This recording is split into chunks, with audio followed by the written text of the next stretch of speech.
ओम शांति।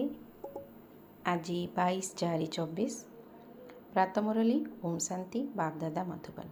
आज महावाक्य बाबा कहले, मिठे बच्चे समस्तंकर सद्गतिदाता एकमात्र बाबा ही अटंती। बाबांको भली निष्काम सेवा आउ केही भी करिपारिबे नाही। आजिर प्रश्न, नुआ दुनिया स्थापन करिबा पई बाबांको केउ मेहनत करिबाको पडुछि? उत्तर, पूरा अजामिल भली पापी मानंकु पुनर्बार लक्ष्मीनारायणको भली पूज्य देवता करिबार मेहनत बाबांको करिबाको पडुछि। बाबा तुम संतान मानंकु देवता करिबार मेहनत करुछन्ति। बाकी सबु आत्मा माने शांतिधाम को फेरी जिबे। प्रत्येकंकु निज निजर हिसाब किताब जुक्त करी योग्य अर्थात पवित्र होई घर को फेरिबाको हेबो।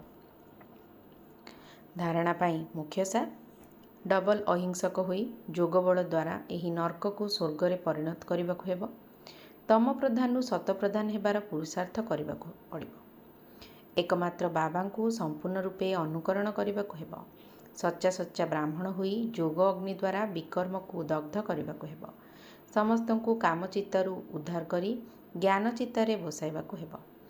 आजिर वरदान, निस्वार्थ एवं निर्विकल्प स्थिति द्वारा सेवा करुथुबा सफलता मूरत आत्मा भव।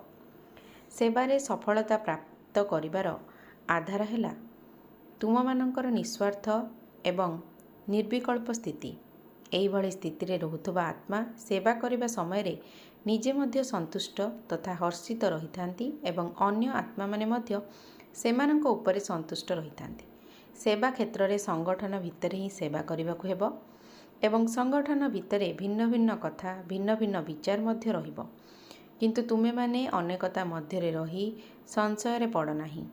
एभली भावना ही जे मु कहा कथा मानिबी, कहा कथा न मानिबी, बरं निस्वार्थ एवं निर्विकल्प भावना रखी निर्णय कर। ताहले कहा मनरे भी व्यर्थ संकल्प उत्पन्न हेब नाही एवं तुमे सफलता मूरत होई जिवो। आजिर स्लोगान, एबे निजर शक्तिशाली जोगबलर तरंग द्वारा अन्य मानंकर बुद्धि को परिवर्तन करिवार सेवा आरंभ कर। ओम शांति।